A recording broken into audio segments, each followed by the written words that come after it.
மரணத்திற்கு பிறகு ஒரு வாழ்க்கை, அந்த வாழ்க்கை மகத்தான வாழ்க்கை. அதற்காகத்தான் சஹாபாக்கள் அவ்வளவு தியாகங்கள், அவ்வளவு கஷ்டங்கள். அல்லாஹ் திருமறை குர்ஆனிலே ஒரு இடத்திலே சொல்கின்றான், எப்படிப்பட்ட நபி தோழர்களை நோக்கி சொல்கின்றான், உங்களுடைய பெற்றோர்கள், உங்களுடைய பிள்ளைகள், உங்களுடைய மனைவிகள், உங்களுடைய விளைநிலங்கள், நீங்கள் சம்பாதித்தவைகள், உங்களுடைய வீடுகள் எல்லாம், நீங்கள் எதையெல்லாம் நேசிக்கின்றீர்களோ அதையெல்லாம் விட அல்லாஹும் அல்லாஹுடைய ரசூலும் அல்லாஹ்வுடைய பாதையிலே ஃபீ சபீலில்லாஹ் அல்லாஹ்வுடைய பாதையை விட்டு நீங்கள் வர மறுக்கிறீர்கள் என்று சொன்னால் ஃபதரப்பசு அத்தா யஹதி அல்லாஹு பி அம்ரிஹி வல்லாஹு லா யஹதில் கௌமல் ஃபாசிகீன். அல்லாஹ்வுடைய கட்டளையை நீங்கள் எதிர்பார்த்திருங்கள் என்று அல்லாஹ் சொல்கிறான். அல்லாஹ்வுடைய கட்டளை என்று சொன்னால் எது? வேதனை எதிர்பார்த்திருங்கள் என்று தொனியிலே அல்லாஹ் சொல்கிறான் என்று சொன்னால் மார்க்கத்தை விட்டு நாம் தடம்புரண்டு சென்று விடாமல் மார்க்க நெறிமுறைகளோடு அடுத்த தலைமுறைக்கு இந்த மார்க்கத்தை, இந்த ஏகத்துவ கருத்தை, அல்லாஹும் அல்லாஹ்வுடைய ரசூலுடைய கருத்தை நல்ல முறையிலே துணிவோடும் ஆரோக்கியத்தோடும் சொல்ல வேண்டும் என்று சொன்னால் அதற்கு இளைஞர் பட்டாளம் என்பது மிக மிக முக்கியமான ஒன்று.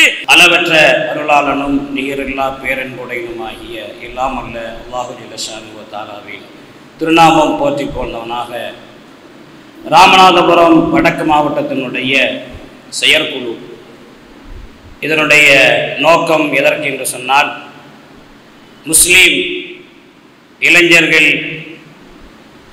இன்றைய கால சூழலில் எப்படி இருக்கின்றார்கள், அவர்களுக்கென்று நம்முடைய மாநில தலைமையின் சார்பாக எடுத்திருக்கக்கூடிய அஜெண்டா, அதற்கு பிறகு அக்டோபர் 5ஆம் தேதி மிகப்பெரிய இளைஞர்கள் எழுச்சி மாநாடு, இப்படியெல்லாம் ஒரு அஜெண்டாவை முன்னெடுத்து நமது வெள்ளை மணல் கிளையில் வைத்து மாவட்டத்தினுடைய செயற்குழு கூட்டம் நடைபெற்று கொண்டிருக்கிறது.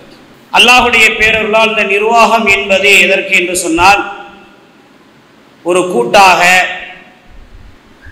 நல்ல மக்களை நேர்வழிப்படுத்துவதற்கும் மக்களிடத்திலே இந்த தூய இஸ்லாத்தை கொண்டு செல்லுவதற்கும் இதற்கும் தான் இந்த நிர்வாகமை தவிர வேற ஒன்றுக்கும் இல்லை. ஆரம்பத்தில் சொன்னார்கள், நாம் அரசியலுக்கோ அதிகார மட்டத்திற்கோ ஆசைப்படக்கூடியவர்கள் அல்ல. அல்லாஹுடைய பேரருளால் மரணத்திற்கு பிறகு ஒரு மகத்தான ஒரு வாழ்க்கை இருக்கிறது. அந்த வாழ்க்கையிலே வெற்றி பெற்று சுவனம் என்கின்ற அந்த பூஞ்சோலைக்குள் நுழைய வேண்டும் என்கின்ற உயர்ந்த நோக்கத்திற்காகத்தான் நாம் எல்லாம் இந்த கொள்கையில், இந்த ஜமாத்தில் பயணிக்கின்றோம். ஆனால் இன்றைக்கு நாம் பல பேரை பார்க்கின்றோம், உலகத்தினுடைய தேவைக்காக, பதவிக்காக அவர்கள் ஏதோ ஒரு அமைப்பில் பயணித்து தங்களுடைய வாழ்க்கையை இம்மையும் மறுமையும் துளைத்துக் கொண்டிருப்பதை பார்க்கின்றோம். அது ஒரு நீண்ட சம்பவங்கள். நான் விஷயத்துக்குள் வருகிறேன். தமிழ்நாடு தௌஹீத் ஜமாத் ஏன் இந்த முஸ்லீம் இளைஞர்கள் முன்மாதிரி என்கின்ற எழுச்சி மாநாட்டை தமுக்கத்திலே நடத்த வேண்டும் என்கின்ற ஒரு திட்டத்தை உருவாக்கியதனுடைய நோக்கம் என்னவென்று சொன்னால், உங்களுக்கெல்லாம் தெரியும், சென்ற 3 மாதங்களுக்கு முன்பாக, ரமலானுக்கு முன்பாக நாம் இப்ராஹிம் நபி அழகிய முன்மாதிரி என்கின்ற ஒரு செயல் திட்டத்தை நாம் கையில் எடுத்தோம். அதில் ஒவ்வொரு மாதமும் ஒவ்வொரு அஜெண்டாவை முன்னெடுத்து மக்கள் மத்தியிலே பிரச்சாரம் செய்தோம். அதிலே ஒன்று, ஒரு மாதம் தனி மனித தாவா. மாநில நிர்வாகிகள், மாவட்ட நிர்வாகிகள், கிளை நிர்வாகிகள், அந்த மாதம் எந்த நிகழ்ச்சியும் கிடையாது. முழுக்க முழுக்க நேரடியாக நிர்வாகிகள் களத்திற்கு செல்ல வேண்டும். ஒவ்வொரு மாநில நிர்வாகிகளுக்கும் ஒவ்வொரு மாவட்டங்களை பிரித்து கொடுத்து நேரடியாக களத்தில் சென்று நம்முடைய முஸ்லிம்களுடைய நிலை எப்படி இருக்கிறது, முஸ்லிம்களுடைய வாழ்வாதாரம் எப்படி இருக்கிறது, முஸ்லிம்களுடைய மார்க்க சிந்தனை எப்படி இருக்கிறது, அவர்கள் நேர்வழியின்பால் இருக்கின்றார்களா, மார்க்கத்திலே அவர்களுடைய ஈடுபாடு எப்படி இருக்கிறது என்பதை பற்றியெல்லாம் அந்த 1 மாத காலம் நேரடியாக எல்லா கிராமங்களுக்கும் நம்முடைய நிர்வாகிகள் சென்றார்கள். அதிலே எனக்கு திருவண்ணாமலை மாவட்டத்தில் உள்ள ஒரு கிராமத்திற்கு நாங்கள் சென்றிருந்தோம்.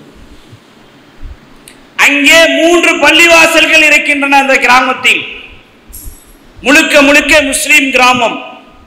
எங்க பார்த்தாலும் பசுமையாக, கண்ணுக்கு குளிர்ச்சியாக விளைநிலங்கள், அப்படியே விவசாயம் செழித்து காணப்படக்கூடிய அந்த கிராமம்.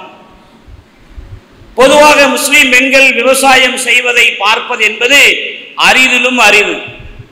ஆனால் அந்த கிராமத்தில் முஸ்லிம் பெண்கள் நாற்று நட்டுகின்றார்கள், விவசாயம் செய்கின்றார்கள், பால் கறக்குகின்றார்கள்.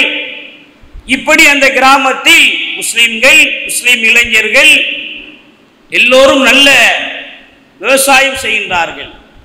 அப்போது நம்முடைய நிர்வாகிகள் அங்கே நம்மை கூட்டிச் சென்றார்கள்.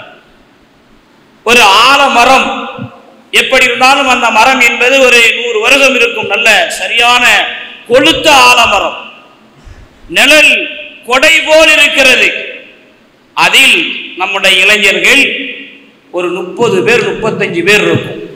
நம்ம நிர்வாகியை இங்கே கூட்டு போகின்ற பொழுது நான் கேட்டேன், பார்ப்பதற்கு நம்ம சகோதரர்கள் போல் தெரியவில்லையே.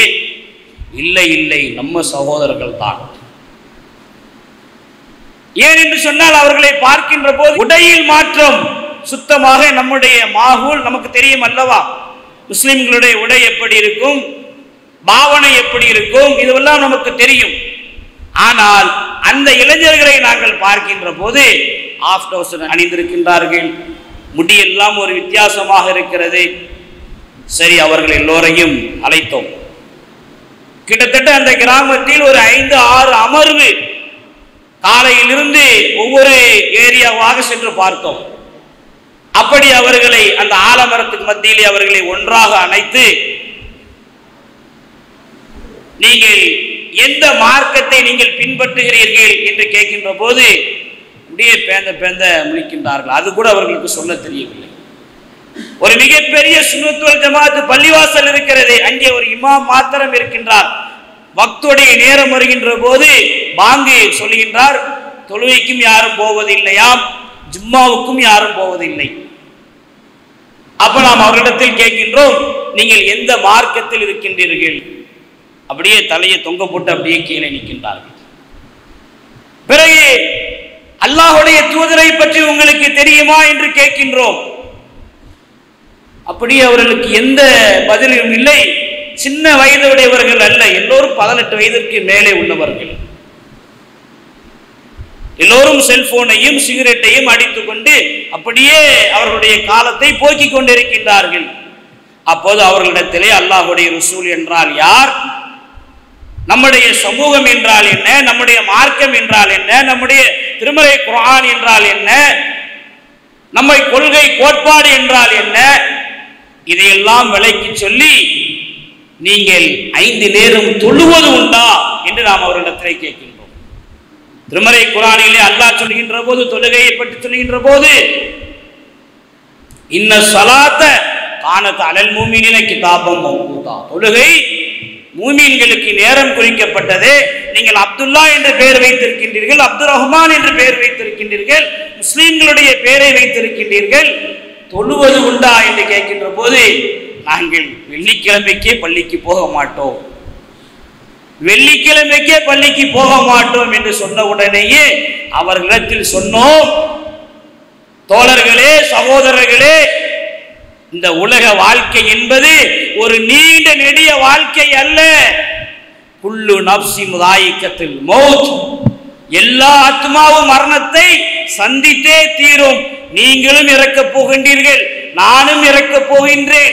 அப்படி இறந்ததற்கு பிறகு, நம்மை மண்ணில் வைத்து புதைத்ததற்கு பிறகு அங்கே உள்ள அந்த வாழ்க்கை இருக்கிறதே, அந்த வாழ்க்கைக்கு நீங்கள் என்ன பதிலை வைத்திருக்கின்றீர்கள்? தொழுதால் தானே, மார்க்கம் தெரிந்தால் தானே, நோன்பு வைத்தால் தானே, நன்மைகள் செய்தால் தானே நீங்கள் வெற்றி பெற முடியும் என்று அவர்களிடத்திலே சொல்லிவிட்டு, அங்கே உள்ள கிளை நிர்வாகிகளை, இவர்களை அப்போது நீங்கள் என்ன செய்து கொள்ளுங்கள், ஃபாலோ செய்து கொள்ளுங்கள் என்று அவர்களிடத்திலே சொல்லிவிட்டு, இது போன்று மாநில நிர்வாகிகள் எங்கெல்லாம் களப்பணி ஆற்றினார்களோ அங்கெல்லாம் நம்முடைய இளைஞர்களுடைய நிலை பரிதாபத்துக்குரியதாக, சில பகுதிகளில், சில முஸ்லிம் ஊர்களில் வாடகைக்கு இடம் பிடித்து 50,000 60,000 என்று அட்வான்ஸ் கொடுக்கப்பட்டு மாதத்திற்கு 4,000 5,000 என்று வாடகையை கொடுத்துவிட்டு உள்ளே சீட்டு விளையாடுகின்றார்கள், கேரம் போர்டு விளையாடுகின்றார்கள். கதவை திறந்து உள்ளே போன மாத்திரத்திலேயே அப்படியே ஒரு செகண்ட் வெளியிலே ஓடி வந்து விட்டோம். நாத்தம் இருக்க முடியவில்லை. சிகரெட் வாட, அந்த பீடி வாட எல்லாம் ஒரு ரூமுக்குள்ள 20க்கு 20 ரூம்ல இருக்கும்னு சொன்னா எப்படி இருக்கும்? உள்ளே நுழைய முடியுமா?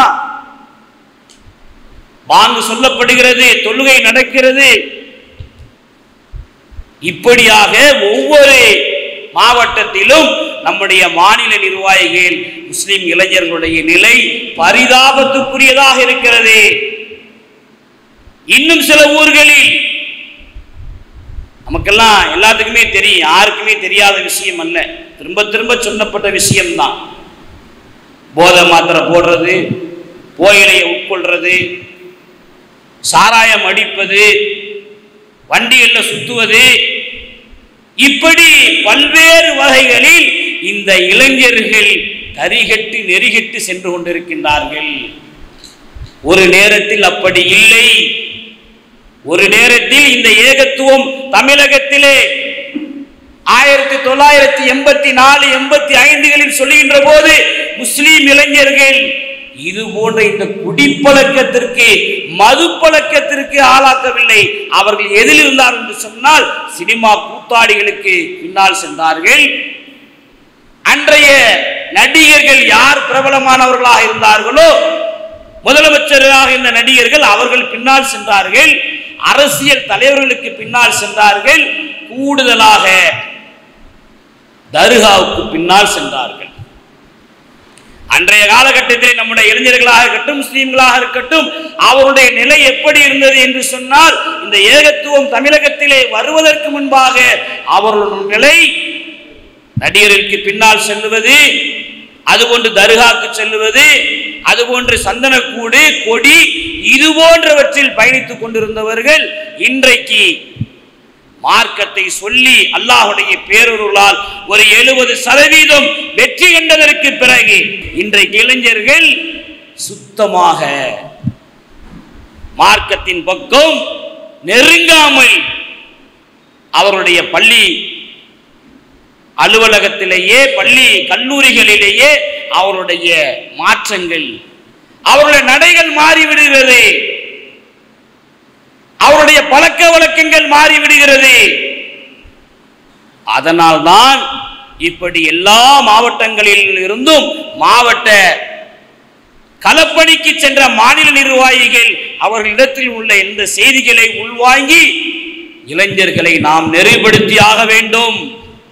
அதிலும் இந்த காலகட்டம் என்பது இஸ்லாமியர்களை திட்டமிட்டு குறிவைத்து நம்முடைய நெறிமுறைகள், நம்முடைய பொருளாதாரங்கள், நம்முடைய வாழ்வினுடைய அனைத்தையும் ஒழிக்க வேண்டும். எப்படி ஸ்பெயினில் முஸ்லிம்கள் இல்லாமல் ஆக்கினார்களோ அதே திட்டத்தை எடுத்திருக்கக்கூடிய இந்த காலகட்டத்தில் அடுத்த தலைமுறைக்கு கொண்டு போக வேண்டிய இந்த முஸ்லிம் இளைஞர்கள் இவர்களே இதற்கு பலியாகிவிட்டார்கள் என்று சொன்னால் எப்படி இந்த கருத்து அடுத்த மட்டத்துக்கு செல்லும்? எப்படி செல்லும்? இதனால் தான் இந்த முஸ்லிம் இளைஞர்கள் முன்மாதிரி என்கின்ற இந்த அஜெண்டாவை நாம் கையில் எடுத்திருக்கின்றோம். அல்லாஹ்வுடைய பேரருளால் நாம் எடுத்த எல்லா விதமான அஜெண்டாவும் மிகப்பெரிய வெற்றியை நாம் கண்டிருக்கின்றோம் அல்லாஹ்வுடைய உதவியால். திருக்குர்ஆன் மாநாடாக இருக்கட்டும், பிதாத் ஒழிப்பு மாநாடாக இருக்கட்டும், அதுபோன்று இடஒதுக்கீடு, சமுதாயத்துக்கு தேவையான இடஒதுக்கீடு மாநாடாக இருக்கட்டும், இடஒதுக்கீடு போராட்டங்களாக இருக்கட்டும், எல்லாம் அல்லாஹ்வுடைய பேரருளால் இந்த நிர்வாகம் என்கின்ற, இந்த ஒற்றுமை என்கின்ற இந்த நிர்வாக செட்டப்பின் மூலமாக நாம் மிகப்பெரிய சாதனையை சாதித்திருக்கிறோம். எண்ணி பாருங்கள், இந்த ஏகத்துவம் தமிழகத்திலே வருவதற்கு முன்பாக ராமநாதபுரம் மாவட்டத்தில் எத்தனை தௌஹீத் பள்ளிவாசல்கள் இருந்தது? எத்தனை இருந்திருக்கும்? மாவட்டத்தில் ஒன்று இருந்திருக்குமா? முஸ்லிம்கள் அதிகமாக இருக்கக்கூடிய தொண்டியில் ஒன்று இருந்திருக்குமா? இன்றைக்கு எப்படி கிளை என்கின்ற அந்த நிர்வாக செட்டப் என்பது உருவானதின் காரணத்தினால் இன்றைக்கு எங்கெல்லாம் நம்முடைய கிளைகள் இருக்கிறதோ அங்கெல்லாம் மர்கஸ்கள். அதற்கென்று நாம் உழைத்தோம், அதற்கென்று நாம் முயற்சித்தோம், அதற்கென்று நாம் தியாகம் செய்தோம். அல்லாஹுடைய பேரருளால் அல்லாஹ் வெற்றியை கொடுத்தான். ஒவ்வொரு விஷயத்திலும் அப்படித்தான் அல்லாஹ் நாம் உழைத்தோம் என்று சொன்னால் அதிலே நமக்கு கண்டிப்பாக வெற்றியை தருவான். ஒரு காலகட்டத்தில் நம்முடைய சமூகத்தில், நம்முடைய சமுதாயத்தில் வரதட்சணை என்கின்ற திருமணம் நடக்கும் அல்லவா?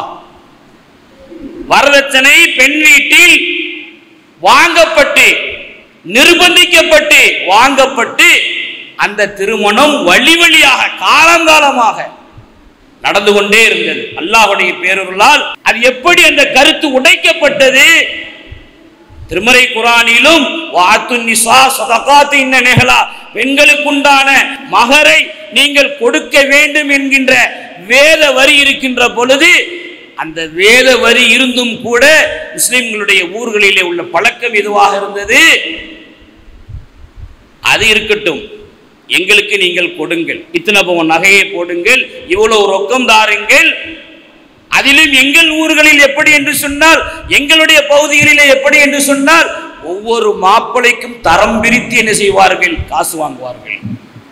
பீடி கம்பெனியில் வேலை பார்ப்பவருக்கு ஒரு ரேட்டு, காஜா பீடி கம்பெனியிலே கணக்கெழுதுபவருக்கு ஒரு ரேட்டு, அரசு அதிகாரியாக இருந்தார் என்று சொன்னால் அவருக்கு ஒரு ரேட்டு, தனியார் கம்பெனிகளிலே கணக்கு எழுதுகிறார் என்று சொன்னால் அதற்கு ஒரு ரேட்டு என்று, இதை பெண் பேசப்பட்ட உடனேயே வரதட்சணை பேசுவதற்கு இந்த முஹல்லாவில் இருந்தும் அந்த முஹல்லாவில் இருந்தும் சென்று நேரடியாக பணத்தை பேசி திருமணத்திற்கு ஒரு வாரத்துக்கு முன்பாகவோ திருமணத்துக்கு ஒரு மாதத்திற்கு முன்பாகவோ படை பட்டாளத்தோடு மாப்பிள்ளை வீட்டில் இருந்து பெண் வீட்டில் போய் அந்த வரதட்சணையை தொகையை வாங்கி வந்துதான் என்ன செய்வார்கள்? வீட்டு வேலைகள், பராமரிப்பு வேலைகளை செய்வார்கள். அந்த அளவுக்கு இருந்த அந்த வரதட்சணையை அல்லாஹ்வுடைய பேரருளால் நம்முடைய தாவாவின் மூலமாக, வரதட்சணை ஒழிப்பு மாநாடுகள் மூலமாக, துண்டு பிரசுரங்கள் மூலமாக, மனிதா முஸ்லீமே எந்த வகையிலும் பெண் வீட்டில் வாங்கக்கூடாதப்பா, திருமறை குர்ஆனிலே அல்லாஹ் மகரை கொடுத்துத்தான் முடிக்க சொல்கிறான் என்று இளைஞர்களை நாம் உசுப்பி விட்டோம். இளைஞருடைய மூளையை நாம் உசுப்பி விட்டோம். இளைஞா நீ இப்படி இருக்காதே, எழுச்சியோடு நீ வா என்று நாம் என்று அவர்களை அழைத்தோம். இன்றைக்கு எவ்வளவு பெரிய ஒரு மாற்றம்! வரதட்சணை வாங்குகின்றார்களா? வாங்குகின்றார்கள். யார் வாங்குகின்றார்கள்? மார்க்கம் தெரியாதவர்கள், மார்க்கத்தை புரியாதவர்கள், இன்னும் அவர்கள் பெரிய அந்தஸ்தோடு இருக்க வேண்டும் என்று எண்ணக்கூடியவர்கள் வாங்குகின்றார்கள். அல்லாஹ்வுடைய பேரருளால் ஒரு 70% இந்த வரதட்சணை வாங்குவது குறைந்து மகர் கொடுத்து, அண்மையில் கூட நான் ஒரு திருமணத்துக்கு சென்றிருந்தேன். என்னுடைய உறவுகளில் உள்ள ஒரு தௌஹீது கல்யாணம். மாப்பிளை 4 லட்சம் ரூபாய் போதுமான தங்கத்தை கொடுத்து திருமணம் முடிக்கிறார் என்று சொன்னால் இந்த கருத்து எப்படி வந்தது? எப்படி ஏற்றுக்கொண்டார்கள்? இளைஞர்களிடத்தை நாம் சொல்லக்கூடிய செய்தியை அழகான முறையிலே சொன்னோம் என்று சொன்னால் நிச்சயமாக அதற்கு அவர்கள் கட்டுப்படுவார்கள். அப்படி கட்டுப்பட்டுதானே இன்றைக்கு எவ்வளவு முன்னேற்றங்கள்! ஒவ்வொரு விஷயமும் நாம் எடுத்து வைப்பதிலும் நாம் சொல்வதிலும் தான் இருக்கிறது. வாரத்தில் ஒரு நாள் நம்மளுடைய கிளை மசோரா, அடுத்து என்ன செய்ய வேண்டும், அடுத்து என்ன பண்ண வேண்டும், ஒரு விஷயத்தை நீங்கள் தெளிவாக தெரிந்து கொள்ளுங்கள். இந்த நிர்வாகத்திற்கு என்று நாம் எடுக்கக்கூடிய ஒவ்வொரு முயற்சியும் நம்முடைய பிள்ளைகள், நம்முடைய தெருவை சார்ந்தவர்கள், நம்முடைய வட்டாரத்தை சார்ந்தவர்கள், நம்முடைய ஊரை சார்ந்தவர்களுக்கு அது பாதுகாப்பு அரணாக அமையும். ஒரு இடத்திலே ஒரு அக்கிரமம் நடக்கிறது என்று சொன்னால், இளைஞர்கள் தடுமாறி செல்கிறார்கள் என்று சொன்னால், அந்த கிளையை சார்ந்த நிர்வாகிகள் நீங்கள் தெருமுனை கூட்டங்கள் போடுங்கள், உள்ளரங்கு நிகழ்ச்சிகள் நடத்துங்கள், நேரடியாக அவரிடத்திலே சென்று பொதுவாக இந்த இளைஞர்களிடத்திலே நீங்கள் 1-2 முறை நீங்கள் அவர்களை சந்தித்தீர்கள் என்று சொன்னால் நிச்சயமாக அவர்கள் நமக்கு மதிப்பளிப்பார்கள். அப்படி திருந்தியவர்கள் உண்டு. இந்த தனிநபர் தாவாவின் மூலமாக அதற்கு பிறகு நாம் சில இடங்களிலே வினவுகின்ற பொழுது அவர்கள் சொல்கின்றார்கள், இந்தந்த இளைஞர்கள் தான் பள்ளிக்கு வருகின்றார்கள், மார்க்க விஷயங்களை கேட்கின்றார்கள். அப்ப பாருங்க, இது போன்றவற்றை நாம் செய்வதற்கு நிர்வாகம் என்பது மிக மிக முக்கியமான ஒன்று. அதிலும் நாம் தியாகம் செய்ய வேண்டும். நீங்கள் பெரிய அளவுக்கு தியாகம் செய்ய வேண்டிய தேவையில்லை. வாரத்திற்கு ஒரு அரை நாள், ஒரு அரை மணி நேரம், ஒரு மணி நேரம், இந்த அஜெண்டா என்பது மிக மிக முக்கியமான ஒன்று. அல்லாஹ்வுடைய பேரருளால் இந்த ஏகத்துவம் என்கின்ற இந்த மார்க்கம் நமக்கு கிடைத்திருக்கிறது என்று சொன்னால் மிகப்பெரிய ஒரு அருள் கொடை. எங்கோ சவுதி அரேபியாவில் எத்தனாயிரம் கிலோமீட்டர் அதை தாண்டி தியாகம் செய்த அந்த சுஹதாக்கள், தியாகம் செய்த அந்த ஷஹீதுகள் எத்தனை நாட்கள் படையெடுத்து, எத்தனை நாட்கள் பயணம் எடுத்து இந்த பகுதிக்கு வந்து இந்த மார்க்கத்தை சொல்லி இருப்பார்கள். இதற்கு பிறகு கிழக்கத்திய நாடுகள், எத்தனை நாடுகள் இங்கெல்லாம் இந்த இஸ்லாம் போனது என்று சொன்னால் அதற்கு காரணம் அவர்கள் செய்த தியாகம். அல்லாஹ் திருமறை குர்ஆனிலே சொல்கின்றான், சூரத்துல் முல்கிலே சொல்கின்றான், அல்லதி ஹலக்கல் மௌத வல் ஹயாத லியப்லுவுக்கும் அய்யுக்கும் அஹ்சனு அமலா. இந்த உலகத்திலே நல்ல செயல்கள் செய்யக்கூடியவர்கள் யார் என்பதை சோதிப்பதற்காக உங்களுக்கு மௌத்தையும் உங்களுக்கு ஹயாத்தையும் தந்தோம் என்று சொல்கின்றான். இந்த இடத்தில் நீங்கள் ஒரு விஷயத்தை நீங்கள் கவனமாக கவனியுங்கள். அல்லாஹ் முதலில் சொல்கின்ற பொழுது உங்களுக்கு நான் மௌத்தை தந்தேன் என்று சொல்கின்றான்.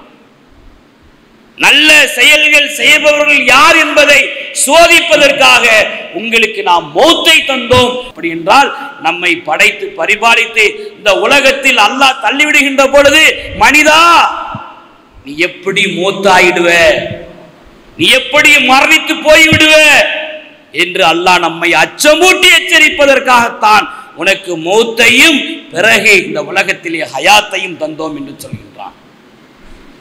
கண்ணியத்துக்குரிய அல்லாஹ் நல்லடியார்களே, நாம் முதலில் யாராக இருக்கட்டும் மௌத் என்பது நமக்கு வந்தே தீரும்.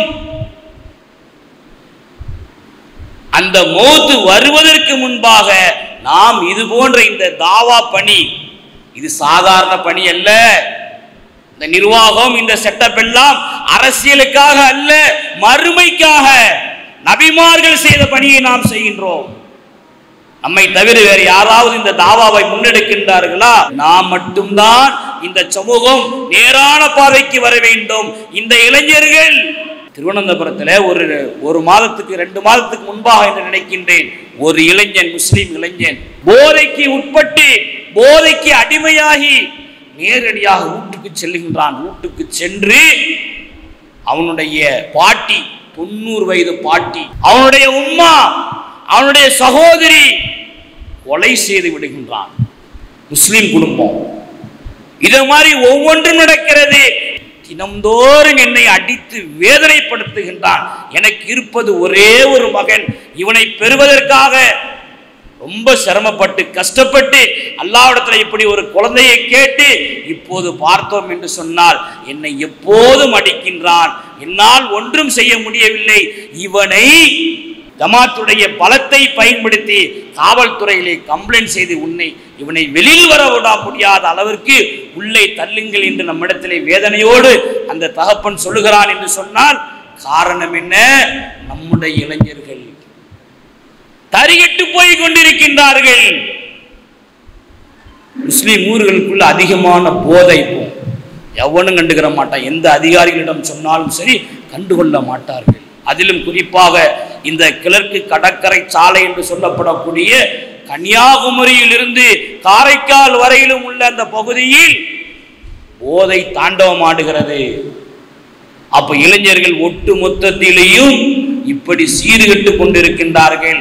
அதையெல்லாம் மீட்டெடுக்க வேண்டும் என்று சொன்னால் முழுக்க முழுக்க இஹ்லாஸோடு தலைமுறை செழிக்க வேண்டும். எந்த வகையிலும் இவர்கள் கெட்டு போய்விடக் கூடாது. நல்லபடியாக நம்முடைய இளைஞர்கள் உருவாக வேண்டும் என்கின்ற எண்ணத்தின் அடிப்படையில் நீங்கள் பணி செய்தீர்கள் என்று சொன்னால் இளைஞர்கள் பல்லாயிரக்கணக்கான இளைஞர்கள் வருகிறார்கள் என்று சொன்னால் அவர்கள் உள்ளபடியே அவர்களுக்கு ஒரு உளவியல் ரீதியாக ஒரு மாற்றம் ஏற்படும்.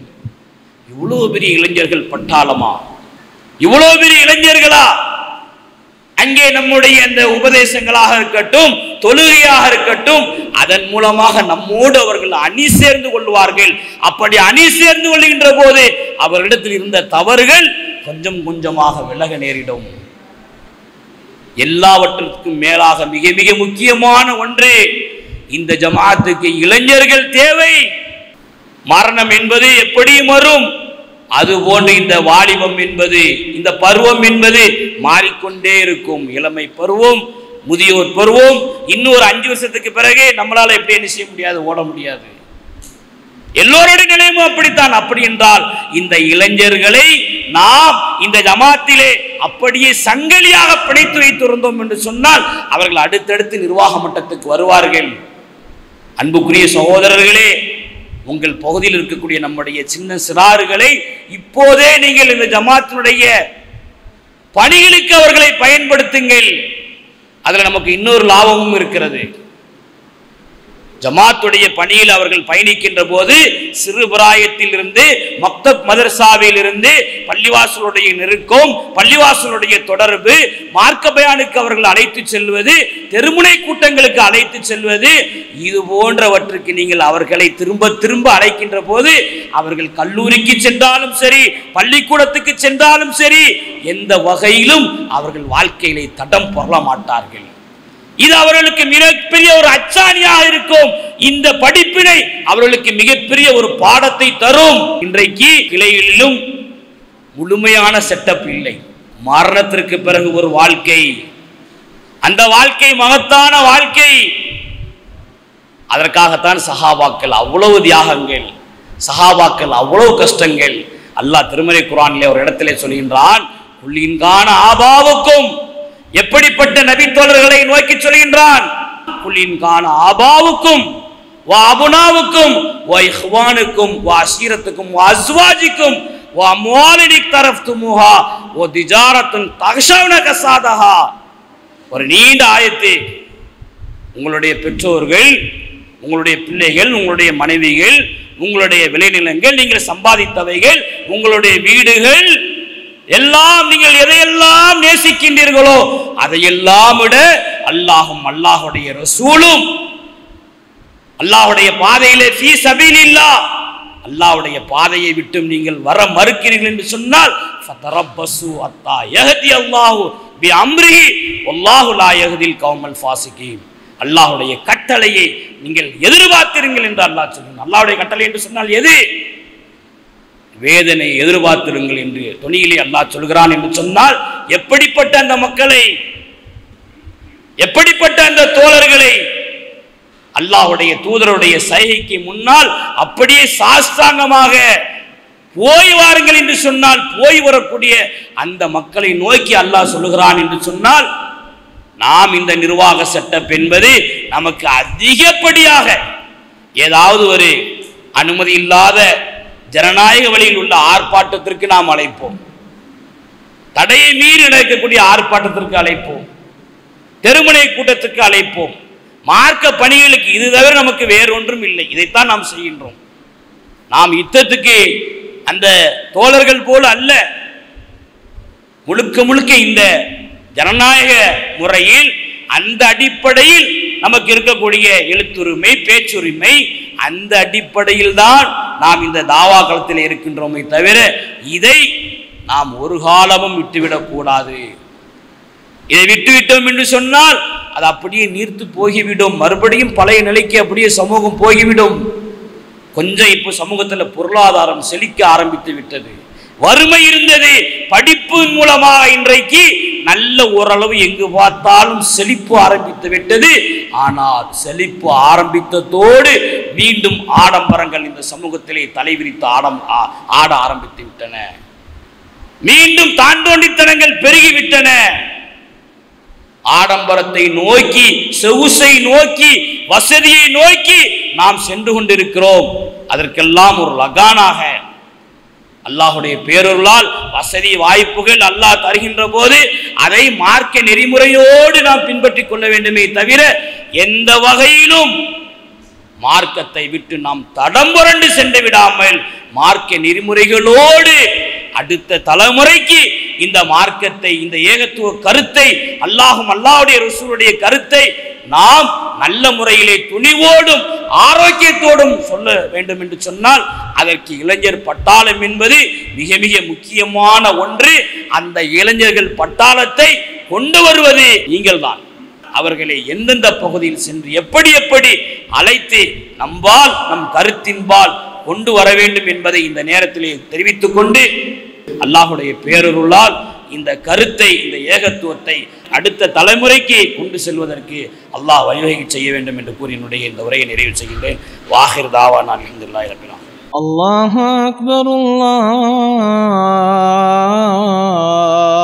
அக்பர்.